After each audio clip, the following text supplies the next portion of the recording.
اور I would appreciate کہ میرے پاس کوئی ویڈیو بھیجے کہ آپ نے یہاں یہ کہا ہے، پرسنل گفتگو ہے، میں آپ سے وعدہ کرتا ہوں کہ میں رجوع کروں گا.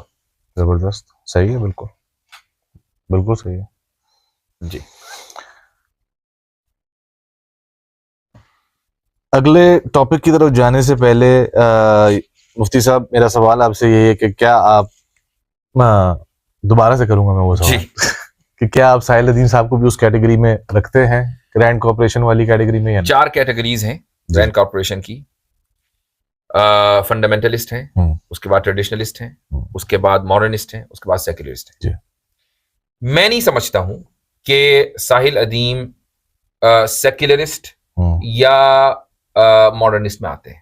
اچھا، میں نہیں سمجھتا ہوں. ٹھیک ہے. تو جو رینڈ کارپوریشن کا جو ڈسکرپشن ہے وہ ان کے اوپر بظاہر صادق نہیں آتا ہے. دلوں کا حالت تو اللہ جانتا ہے. دل کا حال ہم کسی کے تعلق سے، یعنی انجینئر کے تعلق سے جو میں نے بات کہی ہے، ایسا نہیں ہے کہ میں نے کوئی ان کو پیسے لیتے ہوئے دیکھا ہے، میرے پاس کوئی امپیریکل ایویڈنس ہے ہاں کہ جی یہ چیک گیا ادھر وائر ہو گئے تھے پیسے، ایسا نہیں ہے.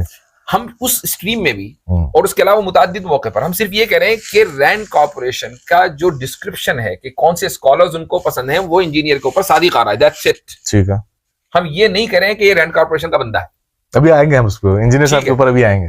وہی بات میں ساحل کے ساتھ کے بارے میں کہتا ہوں کہ آپ کو نہیں لگتا؟ مجھے نہیں لگتا ہے وہ ڈسکرپشن ان کے اوپر صادق نہیں آ رہا ہے. صحیح ہے. ہاں، ساحل ادیم صاحب کو پاکستان میں رہ کر یہ جرات ضرور کرنی چاہیے، وہ یہ کہیں کہ میں حزب التحریر کا آدمی. اچھا. وہ مولانا مودودی کے پیچھے نہ چھپے، وہ کہیں کہ میں حزب التحریر کا ہوں. ٹھیک ہے. چونکہ جو ریٹرک ان کی ہے وہ تقی الدین النبہانی کی ہے. اچھا. وہ حزب التحریر کی ہے. وہ پاکستان میں اس لیے نہیں کہیں گے کیونکہ وہاں پابندی ہے، ایک دم اٹھا لیے جائیں گے.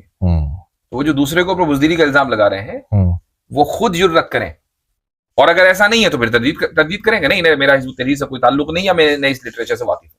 صحیح ہے. فیئر بات ہے، فیئر بات ہے. کیونکہ ہمیں ایسا لگ رہا ہے، اگر آپ کو ایسا لگ رہا ہے، بالکل فیئر بات ہے. جو بات وہ کہہ رہے ہیں وہ حزب التحریر کی کتابوں سے لے کر کہہ رہے ہیں. صحیح ہے. سمپل سی بات ہے. اچھا، اب آ جائیں، میں تھوڑا سا نظام کے تعلق سے بتا دوں آپ کو. ہاں چلیں. ہاں، کیونکہ وہ کہتے ہیں جی کنفیوز کر رہی ہے وہ.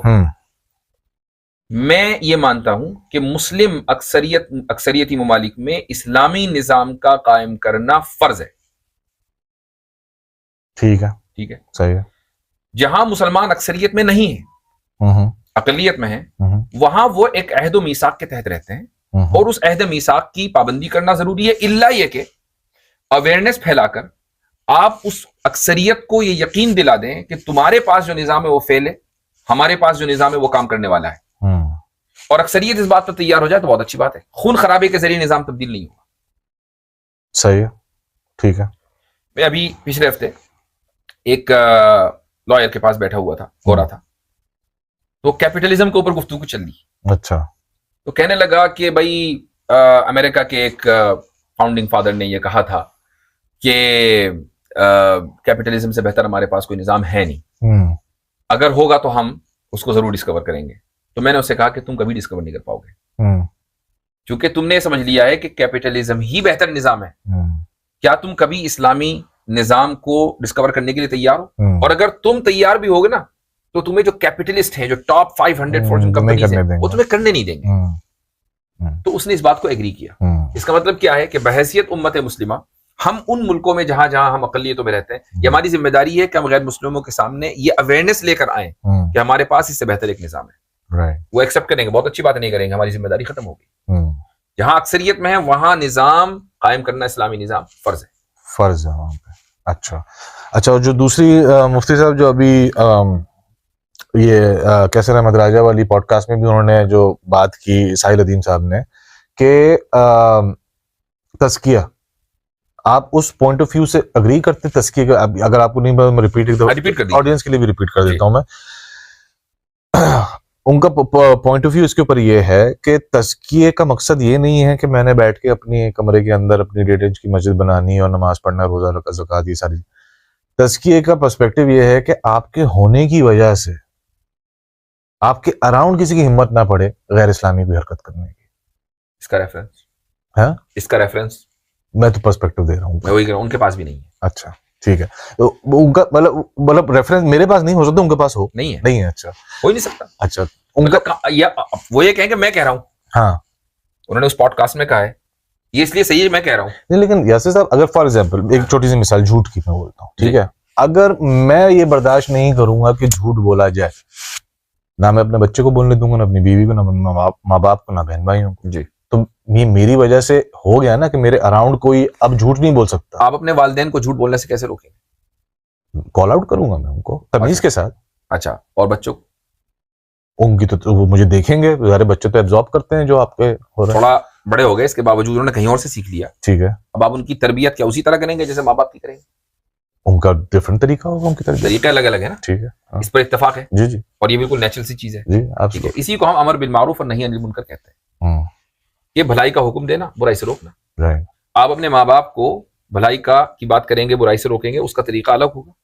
اور جن کے اوپر آپ کی اتھارٹی ہے اس کا طریقہ بالکل الگ ہوگا, ٹون میں بھی فرق ہوگا, بالکل انداز میں بھی فرق ہوگا, یہ ایک نیچرل چیز ہے. اسی لیے امر بالمعروف اور نہی عن المنکر کی 3 اسٹیجز ہیں, اور یہ حدیث میں موجود ہے. یہ کوئی میں اپنے گھر سے نہیں لے کر آیا ہوں. پہلا اسٹیج ہے آپ ہاتھ پکڑ کر, یعنی زبردستی طاقت کا استعمال کر کے, فورس کے ذریعے آپ لوگوں کو بھلائی کا حکم دیں گے, برائی سے روکیں گے. دوسرا اسٹیج ہے زبانی. اور تیسرا اسٹیج جس کو ایمان کہا گیا, اگرچہ ایمان کا لوویسٹ لیول کہا گیا, یہ کہا گیا کہ آپ کم سے کم دل سے برا جان لیں. اس آیت میں جس کے تعلق سے انہوں نے مجھ پر الزام لگایا کہ میں نے آدھی آیت پڑھی ہے, وہ آیت میں پڑھ کے سنا دیتا ہوں. والذین ان مکناہم فی الارض اقاموا الصلاۃ وآتوا الزکاۃ وامروا بالمعروف ونہوا عن المنکر.